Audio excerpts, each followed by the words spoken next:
Assalamualaikum warahmatullahi wabarakatuh. Akam jirtan hordoftonni channel Abbaa Muslim. Har'a barnoota haalaan barbaachisaa fi bareedaa ta'e tokko isiniif qabadhee dhufe. Barnoonni keenya kanarraa akkamitti viidiyoo TikTok irratti akkamitti viidiyoo maxxansuu dandeenyaa waan jedhamu kanarraa isiniif qabadhee dhufe. Viidiyoo view guddaa argachuu danda'uu fi waan isin sirreessuu qabdan dogongora nama hedduu jechuudha. Har'a walumaan ilaallaa jechuudha. Akkaataa itti viidiyoo TikTokii maxxansan walumaan ilaallaa jechuudha. Obboleeyyan channel keenyaaf haaraa taatan subscribe godhaa, like godhaa, share godhaa.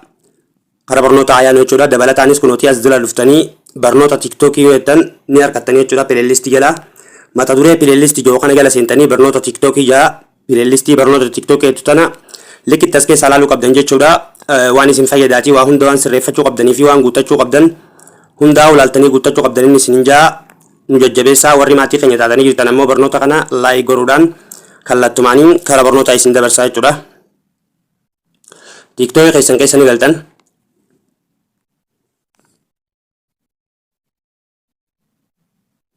eega TikTok keessatti akkana galtan booda bakka profaayilii jettu tanarratti tuqattaniituma as jala dhuftanii profaayilii keessan kana jala seentanii jechuudha. Eega akkanatti seentan booda kunooti mallattoon ida'uutuun as jirti jechuudha. Mallattoon ida'uu as jirti. Kunooti asirratti mallattoo TikTok ida'uu tanarratti tuqachuu qabdan. Mallattoo ida'uu tanarratti ni tuqattanii jechuudha tartakkaaf. Viidiyoo view guddaa argachuu danda'u waliin maxxansanii ilaallee jechuudha. Isee mallattoo ida'uu tanarratti tuqatan akkanatti isin fidaa jechuudha. Asumarratti yoo waraabuu barbaadanis jechuudha ni dandeessan. Asumarratti waan irra waraabuu barbaadan footoo ta'us wanta ta'us filattanii kunooti sakandii 15 sakandii 60 asooftanii yoo dheeraa waraabuu barbaadanis kunooti daqiiqaa 10 jira. Asumarratti waraabuu dandeessan jechuudha. Yoo ammoo duraan qopheeffatanii jiraatan asirrattis waan biraa barreeffachuu dandeessan. Kan duraan qopheeffatanii jirtan yoo kan ta'u taate irraa deebitaniiti bakka uploadii sanarratti tuqattan jechuudha. Kunooti bakka uploadii tanarratti tuqattanii jechuudha. Kunooti uploadiin as jirti asumarratti tuqattanii jechuudha. Uploadii tanarra gisee tuqattan booda viidiyoo duraan qopheeffatan san fudhattanii kunooti albamarratti yoo fudhachuu barbaadanis amma bakka viidiyoo tana keessaa seenu kunooti albamarratti albama keessaa yoo fidachuu barbaadanis akkanumatti tuqxanii albamarratti tuquu dandeessanii jechuudha. Ani amma viidiyoon duraan qopheeffadhe tokko haa fudhadhu.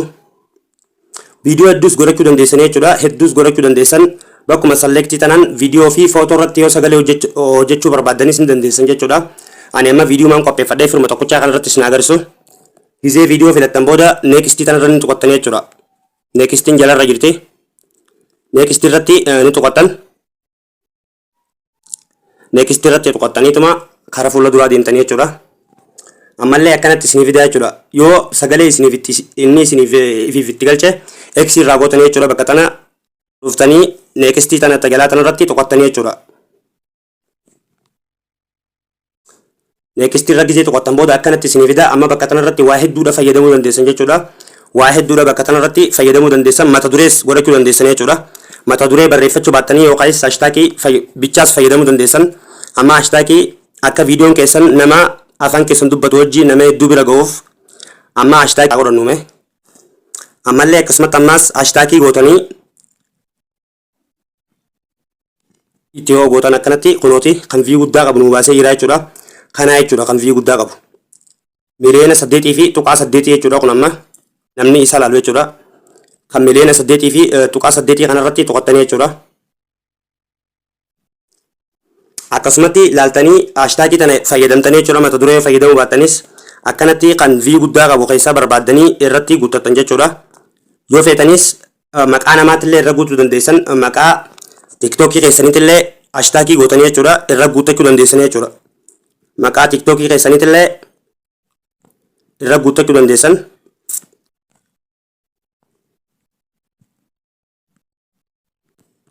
Akkanatti maqaa TikTok keessanillee irra guuttachuu dandeessanii jechuudha. Ammaas hashtaagii gootanii TikTokii namoota gurguddaallee asirratti guuttachuu dandeessan jechuudha bakka tanatti. Bakka edit jettu tanatti ammoo bakka tanarrattis mata duree viidiyoo keessanii jechuudha irratti barreeffachuu yoo barbaadan tanaas amma irratti tuqee isin agarsiisu.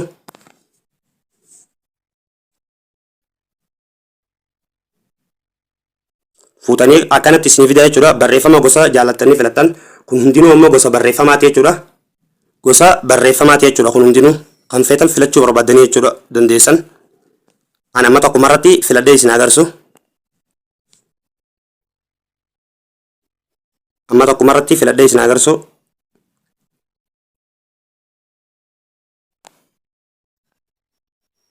Kunooti akkanatti isinii fida jechuudha. Irra gad tuqattaniiti mata duree viidiyoo keessanii san durarratti barreeffachuu dandeessanii jechuudha. Ani amma TikTok maa godhu TikTok account haa godhu maaliif isin agarsiisuuf malee na fayyadeeti miti jechuudha. Akkanatti isiniif dhufee ta'a jechuudha. Gizeetti barreeffattanii dangootan booda kunooti seefiin as jirti seefii tuqattan jechuudha. Nama hunda bira gahaa jechuudha. Nama hunda bira gahaa jechuudha viidiyoon kee. Kan jalaa kanarratti friendis kan jiru kanarratti yoo kan tuqxu taate nama ati fi inni fooloo walirraa qabdaniin qofaatu nama fooloo sii deebisee jiru qofaatu arkuu danda'a jechuudha. Kanarra yoo kan kaattu taate wooma takkaa'u namnummaan tokko hin argu jechuudha. Viidiyoon kee akkana jira taanaan ulfiirra jira jechuudha. Suma qofaatu arkuu danda'a malee namni tokko illee arkuu hin danda'u. Everyone teettu tanarra kaattanii jechuudha. Viidiyoon kee akka nama hedduu bira siif ga'uuf jechuudha. Moorii bakka teettu tanarrattis ni tuqattan asillee waan ilaallu jira jechuudha. Bakka moorii teettu tanarra tuqattanii kuni shananuu akkanatti oonii ta'ee jiraachuu qaba jechuudha. Kuni shananuu akkanatti oonii ta'ee jiraachuu qaba. Tokko keessaa akkana ta'uu qaba jechuudha. Yoo akkana jiraate viidiyoon keessan view guddaa fiduu hin danda'u jechuudha. View isin dura ajjeesaa jechuudha. Dhuftanii tana shananuu gizee kanatti shanan kana oon godhachuu keessan likki ilaaltanii jechuudha. Shanan kana oon godhachuu keessan likkitti ilaaltan gad dhuftanii kunilleen oon irra jiraachuu qaba. Maaliif viidiyoon keessan kwaalitii bareedaadhaan akka isiniif ba'u jechuudha. Kan ammoo yookaan oon gootan taate rakkoon qabu inni garuu seefii tana yookaan oon godhatan taate viidiyoon keessan gizee TikTok irra gadhiiftan booda karaa gaalarii keessanitti gabbu'aa jechuudha. Daawulood isinii ta'a jechuudha. Moobaayil teessan isin duraa guutaa jechuudha. Ofirra yoo kaattan bareedaadha. Kuni ammoo viidiyoo daa'imman 18 gadi akkana agarree jechuudha. Kanallee ofirra taa'uu qaba jechuudha. Akkanatti kana hunda isteeppii namni isin garsiisanaan eega fixattanii booda dhuftanii viidiyoon keessan amma akka maxxanfamu yoo barbaaddan kunooti postiin as jirti jechuudha. Viidiyoon keessan yeroo isin barbaaddanitti akka maxxanfamu yoo barbaaddan ammoo kunooti draaftii kanarratti godhattanii jechuudha. Ani amma meerratti tuqee isin agarsiisu. Draaftii kanarratti tuqee isin agarsiisaa jechuudha. Yoo amma maxxansuu hin barbaanne jechuudha. Amma kun yoo amma maxxansuu hin barbaanne yeroo uggaasiif isin fayyada jechuudha. As dhuftanii amma viidiyoo kana kunooti viidiyoon kiyya taa'u jira hin maxxanfamne mallee garuu hin maxxanfamne jechuudha. Viidiyoo kana maxxansuu yoo barbaade amma laala kan godhu viidiyoo kana maxxansuu yoo kan hin barbaadu taate viidiyoon amma as jira hin maxxanne jechuudha. Waa hunda fixate garuu mata duree fi hundatti guute hin maxxanfamne viidiyoon. Amma irra tuutan akkanatti isinii fida ammallee viidiyoo mara tuqattanii jechuudha. Viidiyoo mara tuqattan.